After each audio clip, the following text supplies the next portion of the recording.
Apakah benar pelaku memang ingin bertemu dengan salah satu pegawai di kantor MUI?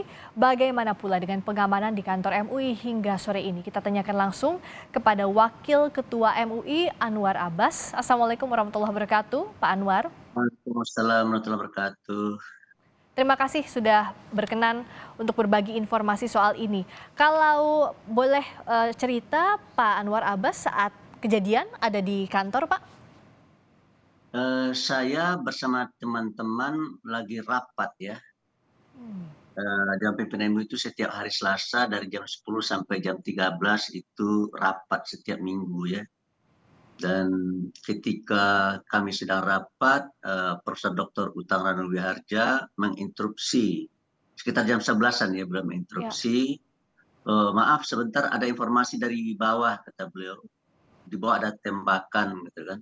Kemudian kita menyuruh kepala kantor yang ikut dalam rapat untuk turun ke bawah, dan kemudian kepala kantor kembali ke atas melaporkan bahwasanya si pelaku sudah diamankan, gitu. Begitu Oke. aja beritanya. Ya. Ya, ini kejadian pertama pelaku ini mendatangi kantor MUI Pusat atau sebelumnya ada informasi pernah datang juga, Pak? Kalau berdasarkan informasi dari kepala kantor,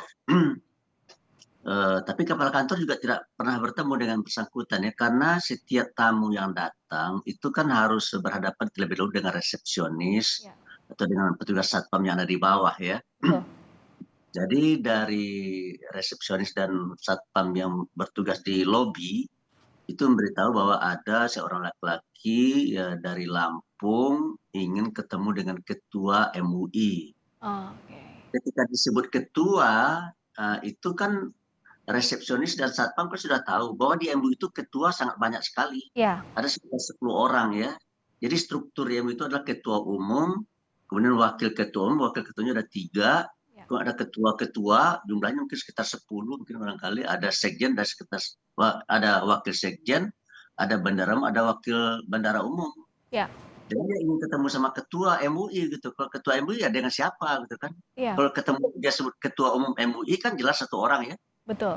Tapi kalau dengan ketua MUI nggak jelas dengan siapa. Dan ketika dijawab terjadi soal jawab kayak begitu, ya dia kesal nampaknya ya.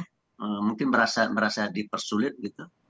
Sehingga terjadilah ya penembakan itu gitu. Dan yang ditembak pertama itu katanya informasi sore ini saya dengar Ya. itulah saudara Khairuddin. Khairuddin itu adalah satpam baru di lingkungan Oh, MUI gitu ya. Cuma kena gitu, cuma apa, bagian belakangnya apa, terasa oleh dia ada yang sesuatu yang apa, bagian pinggul dia gitu. iya. Dan itu nampaknya mengenai kaca ya, Oh, mengenai kaca bagian belakang gitu. Dan ketika dia menembak dan letupan itu terdengar ya karyawan pada lari gitu. Ada sekitar 3 orang tadi satpamnya lari, Khairuddinnya lari, kemudian Bambalnya lari, kemudian ada nama satu orang ya Pak Tri namanya juga lari menabrak itu. Itu pertanyaan saya ya, apakah kaca yang melukai tangannya itu, kacanya pecah karena peluru ya. atau karena ketabrak oleh Pak Tri ini? Ini yang belum terkonfirmasi sampai sekarang. Oke. Tapi Tap besar kemungkinan kaca itu sudah pecah ya, ya. karena dia tergelincir Mmm, menginjak kaca, tergelincir menginjak kaca sehingga itu yang buat tangannya luka. Jadi oke. kemungkinan besar, tembakan pertama itu yang ditujukannya pada satpam tersebut mengenai kaca pintu belakang, Ya. kemudian mereka lari ke arah belakang juga, ya tergelincir dan jatuh dan luka dan dijahit sampai 10 jahitan itu, ya. Oke. Nah, saat saat bertemu itu kan tadi pelaku merasa dipersulit lalu emosi dan menembak dengan airsoft gun. Nah, sempatkah ada pernyataan begitu apa tujuannya begitu untuk menemui salah satu ketua MUI? Ada atau tidak jawaban Ya dari pelaku? saya diberi, informasi oleh kepala kantor Bapak Akbar namanya ya, Ya? ada beberapa surat-surat itu ya. Oh. Pertama surat ke Kapolda Metro Jaya. Saya agak sulit membacanya karena bahasanya agak kurang teratur nampak oleh saya ya. Ini Ya. orang, sepertinya ya, tidak punya pendidikan tinggi, kesan saya ya. Ya. Karena bahasanya agak agak kacau gitu. Oke. Intinya adalah dia meminta supaya Kapolda Jaya ya itu bisa mempertemukan beliau dengan MUI Republik Indonesia. Hmm. Saya baru juga sekali ini mendengar kata MUI Republik Mhm. Indonesia. Iya, iya, iya. Biasanya itu yang kita kenalkan MUI saja gitu. Ini Iya. pakai kata Hmm. MUI Republik Indonesia gitu. Iya. Dan itu tahun 2022 kalau nggak salah saya itu ya. Tapi nanti saya lihat Iya. lagi lah ya. Iya, Karena iya. ini belum terbaca betul secara baik. Ini menurut saya ini harus saya baca sekali lagi 2-3 kali gitu saya paham. Yang kedua, dia bersurat juga kepada MUI ya. Yang intinya itu menurut saya adalah dia ingin mempersatukan MUI. Dia ingin mempersatukan umat Islam Hmm. gitu. Oke. Dan dia menganggap dia adalah wakil dari Rasulullah Hmm. begitu ya.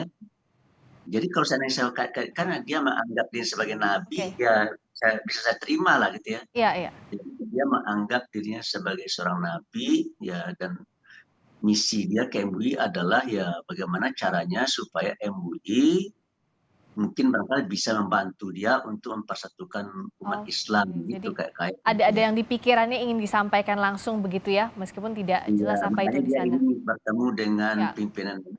Tetapi oleh MUI, oleh karyawan-karyawan itu kan mereka kan sudah tahu ya. Ya. Misalkan MUI sudah membuat 10 kriteria aliran sesat ya. Oke. Salah satu indikator untuk menilai sebuah faham dan pandangan itu sesat adalah kalau dia mengakui akan adanya nabi setelah Nabi Muhammad SAW gitu. Ini sudah masuk salah satu ciri-cirinya begitu ya, Pak Anwar? Nah, ini menurut laporan dari kepala kantor ya, dia datang 2 kali itu ya, pegawai yang menerimanya itu menyimpulkan bahwa yang bersangkutan ya kalau belum boleh dikatakan menyatakan dirinya nabi ya, terkesan dia menganggap dirinya adalah sebagai seorang nabi gitu, Oke. yang punya tugas untuk mempersatukan umat Islam, dan mungkin dia melihat ya hal itu akan bisa dilakukan kalau seandainya itu dikerjasamakan dengan MUI, mungkin begitu Baik. barangkali ide. Baik, Pak Dan Anwar, cuma sayang ini yang bersangkutan sudah meninggal betul. ini ya. Ya. Nah, Pak Anwar, setelah adanya kasus ini, apakah ada pengetatan pengamanan di kantor MUI? Karena yang ditakutkan misalnya ada hal-hal serupa, ini kan orang per orang begitu ya, sulit dideteksi. Sejauh ini antisipasinya seperti apa, Pak Anwar? Ya biasa-biasa aja. Kalau udah menyangkut keamanan kan ada petugasnya di negara ini kan. Ya. Yang bertugas mengamankan apa itu bukan dokter saya, bukan isinya, tapi adalah polisi kan. Ya. Ya kalau bagi saya serahkan saja sama pihak kepolisian, Baik. apa yang akan dilakukan oleh pihak kepolisian dalam rangka menjaga keamanan dan ketertiban ya. Mhm. Ya. Baik, terima kasih. Semoga kejadian seperti ini tidak terulang dan untuk korban yang luka semoga segera pulih. Pak Anwar Abbas, terima kasih atas waktunya di Sapa Indonesia Malam, Wakil Ketua MUI. Wassalamualaikum warahmatullahi wabarakatuh.